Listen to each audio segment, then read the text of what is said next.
Hello everyone, welcome to my channel. I'm joined once again by Fernando from my local One Piece community, who has finished first place at locals in back-to-back weeks with the Red Luffy leader. How's it going, Fernando? Pretty good, thanks for having me again. Yep, it's good to have you back. You just keep winning. So, the Mono Red Luffy has really picked up some steam as of late, winning a treasure cup, and it seems to be the go-to red leader at the moment. Can you explain what separates Luffy from the rest of the Mono Red leaders? Yeah, for me, it really comes down to the mid-range playstyle and the ability to control the board and rush with your aggressive high stat line characters. I think that's the key difference between this leader and the other ones that exist in the red color. Yeah, you definitely have a lot of momentum cards like Nico Robin with the promo Law, the Otama, the pistol, the Red Hawk. So it's like you can remove some troublesome bodies and continue the strategy of red to just keep on swinging for life. Yeah, it's a solid list. How about we get into it and I'll let you take over from here so you can explain the card choices that you chose for this deck. Okay, so starting off with the leader, we have the starter deck Monkey D. Luffy. So for this one, he just, once per turn, he gets to add a Rested Dawn to one of your characters, and that allows you to essentially play the game with one extra Dawn every turn when it comes to power when swinging at your opponents. And it's pretty key for some of the cards that we play in the deck, such as the 6-drop Luffy that we'll talk about later on. So starting with the 1-drops, we have 4 of Searcher Nami. On play, she can search any Straw Hat card, including characters, events, everything except for Nami itself. And then beyond that, we go to Chopper. We just have 4 blockers. The main purpose of that is to work in conjunction with the event cards and the 2K counters that we have in the deck to protect our bodies once we rush in. After that, we have 4 Otamas. This card, it's just a 2K counter that allows you to neg a body that you need to pop with either Jet Pistol or negative swing over. You can even use it with Shanks to neg prior to swinging to make some blockers not able to block him. After that, we have the 2K counters and in the 2-drop slot, and for these, my main focus was to utilize these into the control matchups. So, starting off with the 4 Sanji, this card can be used when needed as a super offensive card to take a life, essentially draw a card and have a 7k swing. And then the Usopp, if you know that they're going to play an event, or if they leave Dawn open for an event, you get value off them using an event as well. After that, we have the 3-cost cards. We start off with Robin. So this is one of the tempo pieces in the deck for early game. Allows you to kill any low-cost blockers, 3k bodies when attacking, and this can pair with Otama and with Law to kill 5k bodies. Then we have 4 of the Ronozoro, just a rush 5k that you can utilize your leader to get a 6k swing early on.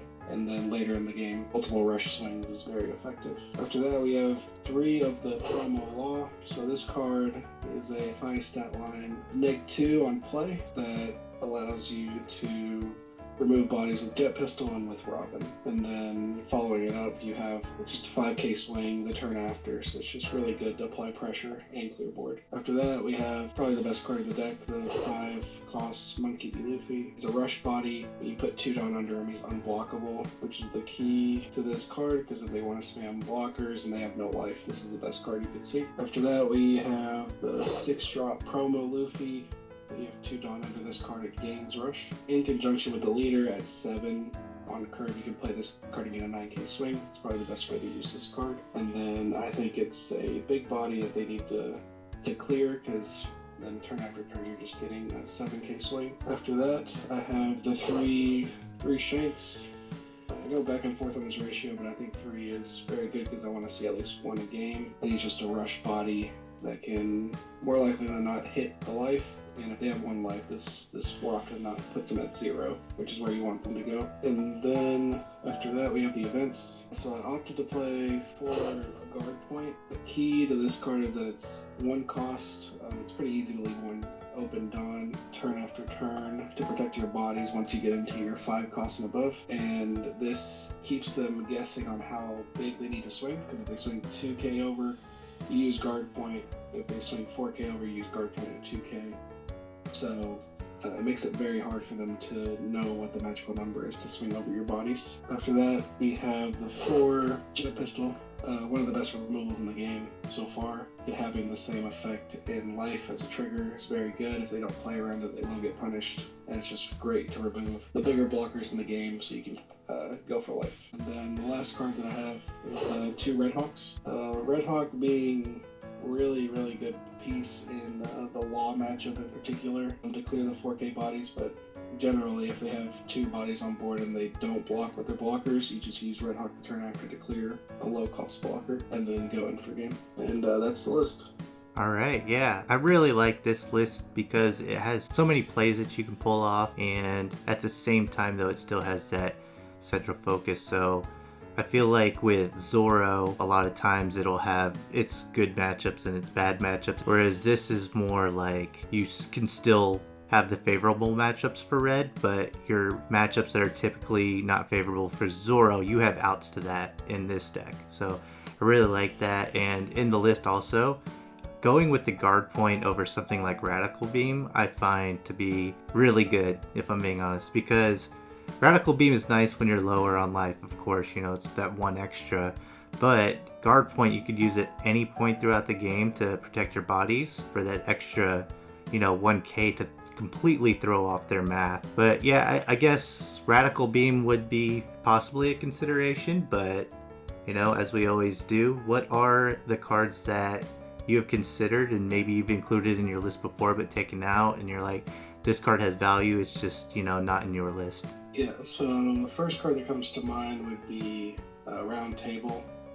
That one paired with Robin, Clear Anything in the game, essentially. I took it out because in our locals we have a lot of red players, and really it was a lot of red Zoros, and that's just a dead card in hand in that matchup. So I opted to take it out, and then against the rest of the meta I felt pretty fine with like a list like this. But that's definitely a very good card if you have a lot of green and a lot of purple in your meta. Besides that, I would say other cards that I've played would be the Yasop, 6 costs, 8k vanilla, and also the Ben Beckman. Those 2 cards are, I think if you want a different top end or a more flexible top end that doesn't have rush, you can play those cards, and they both have 1k counters, so they can be utilized as counters as well if you already control the board and you're pretty ahead. And then beyond that, I think that's pretty much it when it comes to other card choices. I think the list is pretty solid how it works. Yeah, it's definitely solid. You know, I pretty much built your deck almost card for card. Round Table was something that I elected to go for. I mean, you have a lot of answers to 8-drop Kid, but I did anticipate like a rise in Kid and Kaido eventually. I think we saw a rise in Kid this past week. So I'm not sure if that's a card I would keep in or not, because like I said, if it's just for 8-drop Kid, I think you have enough answers to it as it is. So it's not really a card that has trigger either.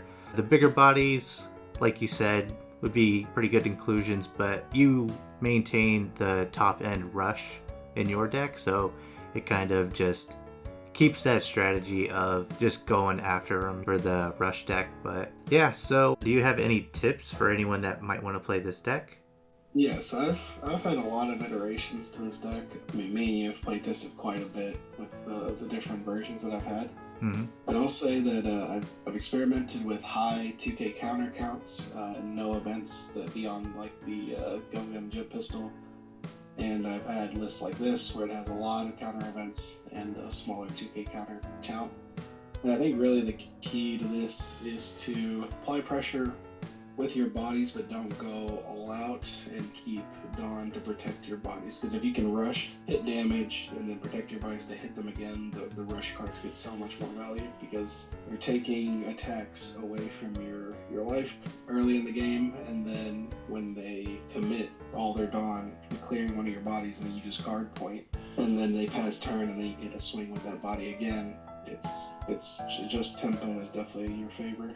So I would say that, like, always play thinking of how you can protect your bodies as well, and not just playing on curve per se every turn. I would say that's pretty important. And then beyond that, really, hand size is very important with this deck, I would say. Like, you need to think about how to keep up with them, because what they're going to do is, against any red deck, is try to clear your board and then give you the least amount of cards off of life so you can't get back into the game. So you want to keep tempo, keep board, and just apply pressure and do what red can do that other colors can't. Yeah, I like the advice that you brought up with maintaining that hand size, because a lot of people say, like, especially with Zoro, oh, you know, they just run out of gas at the end because you go after their board, they have low hand size, they're, you know, sometimes they're playing off top deck, and you could just win out because they don't have as much defense, you know, going for them. So that's why I was saying before, with Luffy being, especially your list, being able to defend, because how many 2K counters do you have? 11 2K counters?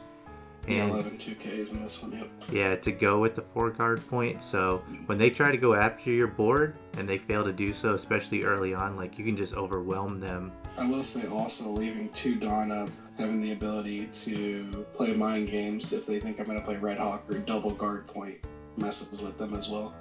It's the difference between 4K counter and 6K counter right off events, so that can definitely throw them off as well. Right. All right. Do you have any specific matchup advice in your experience playing this deck? Yeah, so I want to highlight 2 different matchups. I would say Purple Kaido and Red Green Law. I think that the 2 decks play completely differently, and it's like the best way to explain this. But with this deck, I like how versatile it is starting the game. Versus Purple, my main objective is to like hit them several times early and get them to a low life count before they take over the late game, because they have the biggest bombs in the game and you want to take them out as quick as possible. So in that sense, I mulligan for Zoro, 3-cost Rush, 5-cost Luffy, Nami, Searcher, stuff like that, so I can get the Rush cards early in.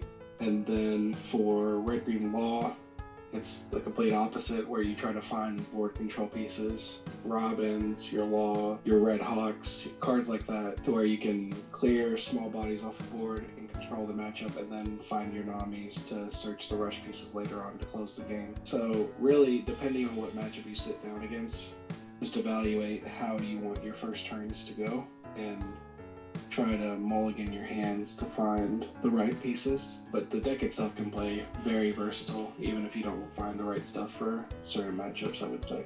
Yeah, that's the cool thing about this deck, is I think that it has neutral matchups across the board.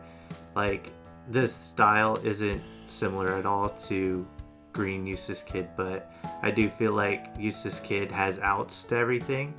And that's how I feel about Luffy for the most part. It has outs to everything. Your list in particular. Definitely some good tips and good advice. I think Red Luffy is one of the top 3 deck choices at the moment, as we were winding down the OP-01 format and getting ready for set 2. And like you were saying, we play tested this deck like into the ground. Like, you got it down card for card for what you wanted. And I do think that this is a really good list. Like, it's a list that I definitely tried out for myself. And usually when I try decks out, I kind of put my own spin on it, or, you know, I have preferences. But for me, it was really difficult to make any changes to your list, because I did agree with pretty much all of your card choices and even your ratios. So yeah, kudos to you on coming up with a good list that I enjoy. I mean, maybe if we play so much we start thinking alike, I'm not sure, but I really like your list for sure. But yeah, I think that about does it. I appreciate you collaborating with me on this deck profile. Oh yeah, thank you for having me once again. Yeah, anytime. I'm sure you'll be featured on the channel again in the future, since you have so many strong performances at our local events. But yeah, let me know in the comment section below what you think of Red Luffy, and is he the strongest red leader at the moment in your opinion? I'd like to know. Give this video a like if you enjoyed the profile, and consider subscribing for more One Piece card game content, and I'll see you all in my next video.